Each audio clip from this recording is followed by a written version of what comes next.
What's going on, YouTube? OCD for EDC here.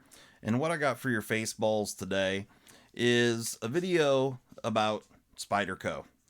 In the last few days, I've seen a handful of videos come out about Spyderco from a few different YouTubers.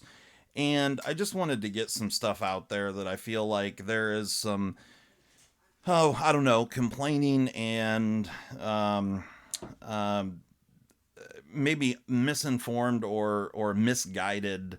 I don't even know that it's that. I'm just in disagreement, I guess, with what some of the things that have been put out there recently, and a lot of it has to do with knives like this right here. This happens to be the CPM S45 VN Sprint Run PM2 from Spyderco.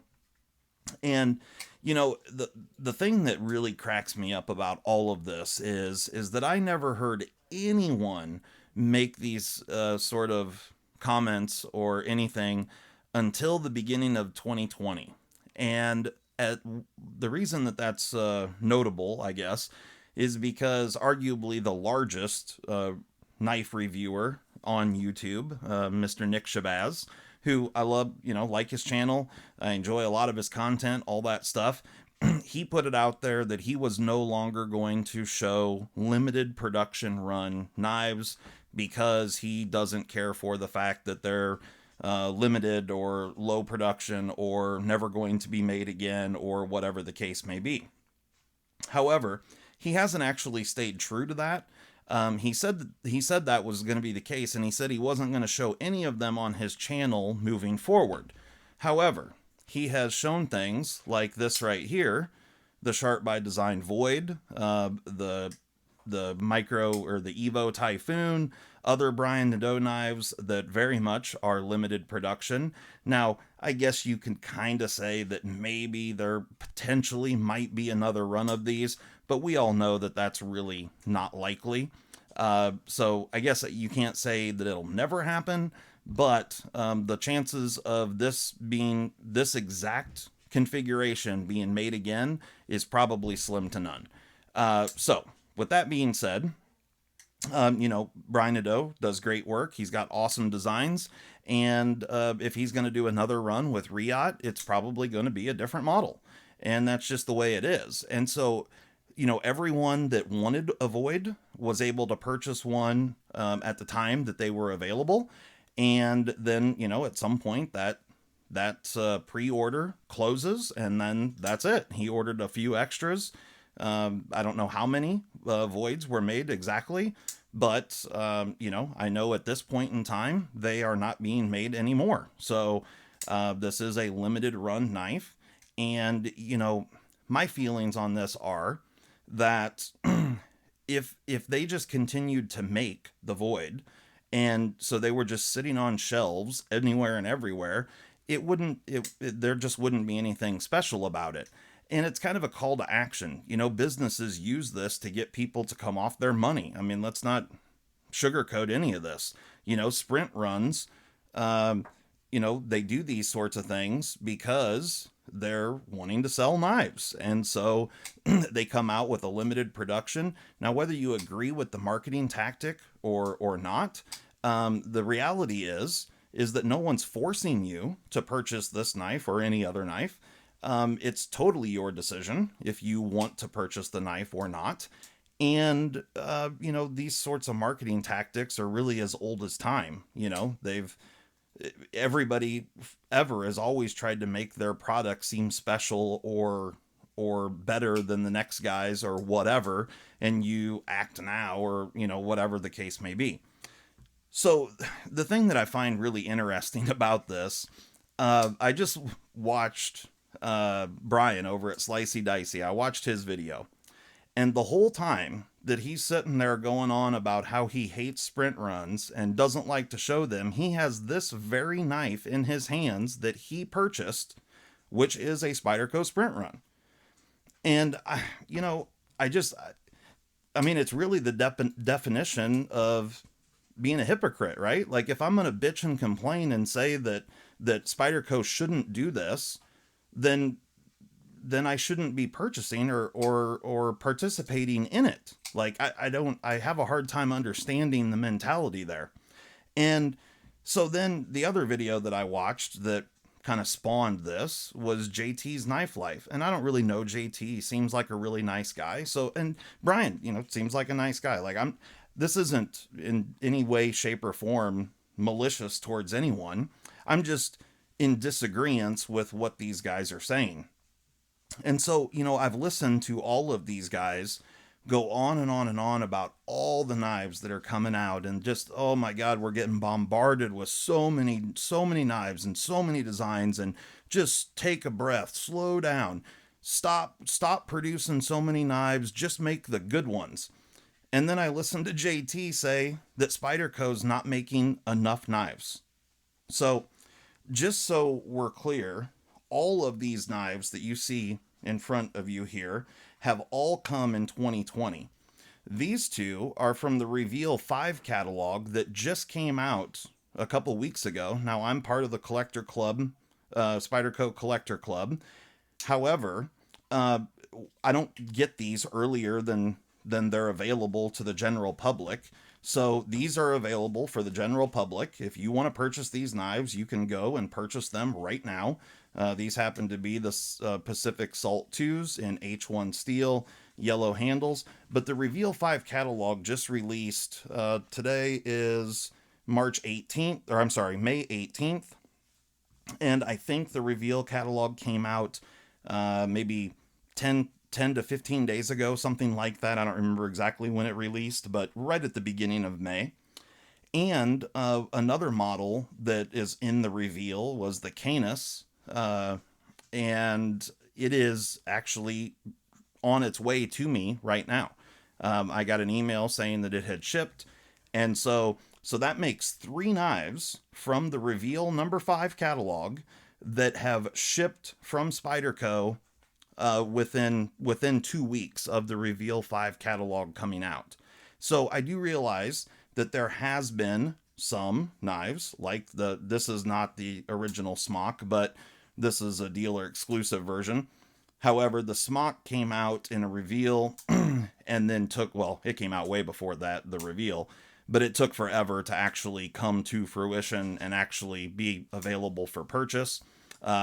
So, I don't know what all the holdups were or whatnot. They obviously had issues getting this for getting it ready for production. And, they wouldn't be the first company that missed a ship date or a deadline on releasing a brand new product. It happens all the time. So, the thing is that Spyderco does do a lot of variations on the same model, if you will. All of these are Manix 2s. This one happens to be the lightweight version, but these two are essentially the same knife. This one's in Rex 45 and burnt orange G10. This one is in red G10 and CPM 4V and black coated. So both of these are variations of the exact same knife. Now, you could look at that and say that, Spyderco needs to come out with more new, interesting models, like the Watu here. Or you could look at that and say that they came out with two knives. They are different, albeit they are the same model. The one thing I don't think anyone can argue with is the success of Spyderco. So while we in the knife community only really think of our, terms of our hobby and whatnot, the general public has been, Spyderco has been well received from a lot of different, knife collectors as well as just general knife users. Now, these sprint runs come out in these special variations. This is solely aimed at the collector. However, you can buy a Paramilitary 2 in standard trim in multiple different colors from any, hundreds and hundreds of different dealers all across the country. You can walk into several stores and purchase them right off the out of the case. You can order from countless numbers of online retailers. And you can get a paramilitary 2 that is essentially the exact same experience, compression lock, all the stuff. Is the steel as fancy, or is the G10 as fancy? Maybe not. But this is focused more towards a collector or a knife enthusiast, where someone else may just want a standard working tool. And Spyderco has, I don't even know how many offerings in just the standard working tool realm. So I listened to all these people complain about sprint runs, and oh my God, they sell out in 30 seconds. And that's true. They do. A lot of them do. The Shamans and the St. Nick's exclusives. And, there is a difference between sprint runs and dealer exclusives. However, a lot of them sell out immediately. And it's happened to me. There's been times that, just the other day when the St. Nick's PM2 dropped, I tried to buy one off the website. Now, of course, I got one because I'm in the collector club. However, I was going to try and get another one and I missed out. And it sucked. I wanted to get another one because I was, yeah, that's not the point. The point is, it's happened to me as well that I missed out on them. So, yeah, it sucks when that happens. But it still doesn't change the fact that if somebody just wants a Mannix, well, they can go out and buy any number of Mannix 2s that are available, that are sitting on countless shelves, and experience a Mannix. Is it going to be this one? No. This one's hard to get, and you're going to pay a premium for it. But, I don't understand all the bitching and complaining about it. Spyderco is not the only company that does limited runs. Here's a Kershaw. This is a Kershaw knockout in M390 and carbon fiber. This run is gone. They're all sold out. You can't get them anymore. And to my knowledge, they're never going to do it again. They said that right from the get-go. This is a limited production run. So even Kershaw is getting in on the limited aspect of knives. Now, before doing this video, I went on and looked up just to, actually do a little bit of homework and be prepared for this. So when it comes to Spyderco and people saying that they don't come out with enough models, Spyderco has models for folding knives ranging from right at $15. Now, granted, that's a little keychain knife, but it's a folding pocket knife. And they go up from there. So starting at $15 and going all the way up to many, many hundreds. Now, Benchmade, for example, the cheapest folding knife that you can purchase from Benchmade, from what I did on, just quick looking online, is $102. And that is the mini Griptilian in a few different variations. So, I happen to know, because I've talked to some dealers and some guys that I've kind of become friends with, Benchmade dominates the market in the $100 to $200 price range. They have something like 86% of the knife sales in that price range. And, they don't even make anything that's sub $100 anymore. You used to be able to buy a mini Griptilian for under $100, but not today. So, I say this because we all get so trapped into our own little worlds and what we think companies should do or what we expect them to do. If we miss out on the knife that we really wanted, we get mad about it. And then therefore, guys that do have a platform want to go and rant and bitch about it. But the reality is, what I've seen more often than not is the very guys that are complaining about missing out on this, they don't ever frame it as missing out.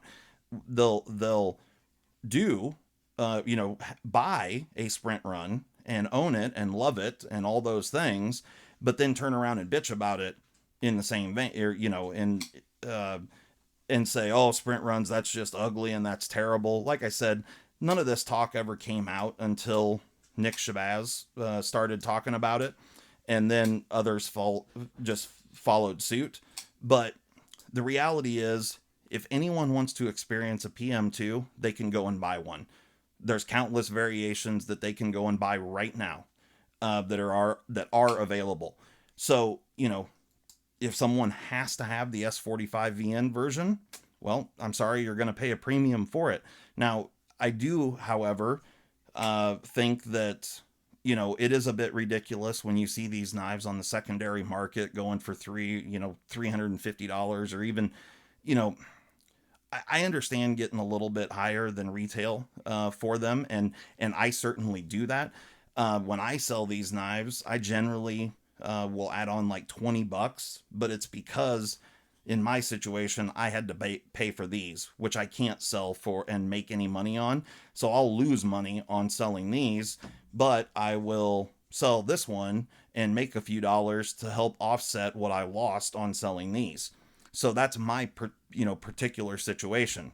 However, you know, it is kind of ugly that guys will, buy this knife right here and then turn around and sell it for $300 or $400 or $500 on eBay just a couple of days later. But nobody's forcing those people to spend that money. I personally don't do that, but whatever. I something's only worth what people are willing to pay for it. And if people are willing to bid a knife like this up to $300 on eBay, I mean, who am I to tell them how to spend their money? It's their money. They can do whatever they want with it. I personally wouldn't spend that much money on this particular knife, but to someone else, it may be worth it. And obviously it is, because they buy it. They spend their money on it. So, I just don't feel like I'm in a position to tell other people how to spend their money. And I damn sure am not in a position to tell one of the most successful knife companies in the United States how to do their business. I mean, pretty much every single model they release, especially all the special variations, sell out immediately. In most cases, in under a minute. I mean, with the St. Nick's knives, they were gone in 30 seconds.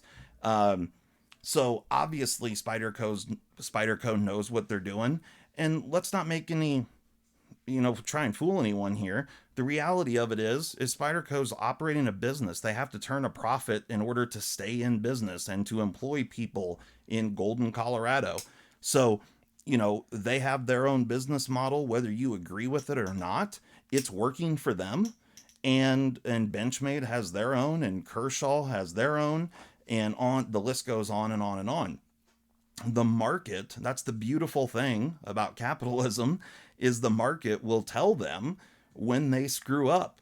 Their sales will be affected, and therefore they're going to have to make changes in order to be relevant and stay as a market leader. I think we can all agree that Spyderco, when it comes to folding pocket knives, is definitely a market leader. There's no doubt about that. So they obviously are doing something right. And then you have stuff like this, which is like the ultra exclusive, if you will. This is a collaboration between Spyderco and Able Reels, two American companies, and they are doing a small series of native 5s with aluminum scales and LC200N, and they're very cool. They're hand anodized, so there's some custom artwork going on these knives, and they're extremely interesting.